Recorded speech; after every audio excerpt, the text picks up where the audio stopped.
Another day, another vlog na naman tayo. Hi, ako nga pala si Nathan. Tawagin na lang akong Ethan, anak na magpapanday at may pangarap sa buhay. Maagang-maaga nga ni po pala ako papasok ngayon dahil nga ni po pala may program sa amin. Dahil syempre may program, kailangan natin pumasok ng maaga. Makikita mo nga ni po pala ang langit yun, napakapula. Hindi ko lang talaga kayang sagutin kung bakit ganyan yan. Hindi ko talaga masasagot at hindi naman talaga ako pag-asa. Papasok na nga ni po pala ako sa oras na yan at wala nga ni po pala akong bagandala ko nga nila ang pen at baka wala nga ni po palang gawin. Ganyan kasi ang good student. Tapos guys, papasok na nga ni po pala ako sa oras na yan at naghihintay na lang nga ni po pala ng tricycle. Wala nga ni po pala tumitigil na tricycle dahil nga ni po pala punong-puno ang tricycle nila. Pagkatapos nga ni po pala 3 dekade nakarating na rin nga ni po pala ako sa aming room.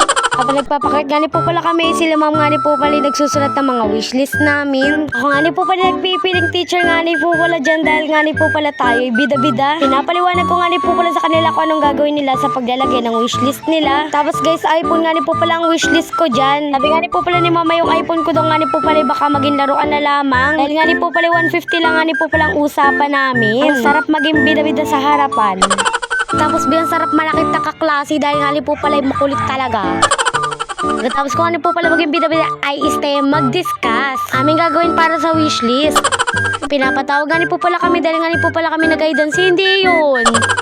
Tapos ba ito na nga po pala event namin. Ito nga po pala ang pangalan nga po pala ito yung National Heroes Look Alike. Gusto ko nga po pala sana sumali ng digmaan kaso nga lang po pala baka maging pabigat lamang ako doon. Nag-production number na nga rin nga po pala yung mga girls at boys diyan. Tapos ito nga po pala dyan na yung grade 12 this time na napakagaling nga po pala talaga kumembo. At na rin nga po pala yung kasama natin yung grade 7 diyan. Tapos guys, nagpakilala na nga rin nga po pala yung grade 7 diyan. Ang ginanapan nga po pala ng babae dyan si Jose Paliliani si Skoda. At ang lalaki nga po pala si Apolinario Mabini. Next naman nga po pala yung grade 8. Ang babae nga po pala dyan ay si Angelica Mercado ba? Ganun ba yun? At ang lalaki nga po pala dyan ay si Garcia Lopez. Ito nga po pala ang grade 10 yung pinaglalaban nga po pala nila si Emilio Aguinaldo at saka po si Trinidad Tech. Tapos ang grade 10 nga po pala dyan ay si Jose Rizal at saka po yung nanay ni Rizal. Tapos guys, ito na nga po pala ang grade 7 costume. Tapos ito na nga po pala ang grade 8 costume. Guys, ito na nga po pala ang grade 9 costume.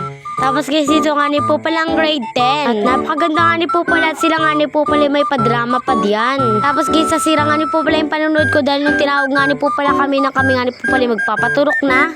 Tapos guys, nagsisimula na nga po pala magturok si Doktora diyan. Tapos guys, tinuturokan na nga po pala ako sa oras na iyan. Tapos guys, ako nga po pala nakahinga lang na maluwag dyan nung tapos na nga po pala ako turukan.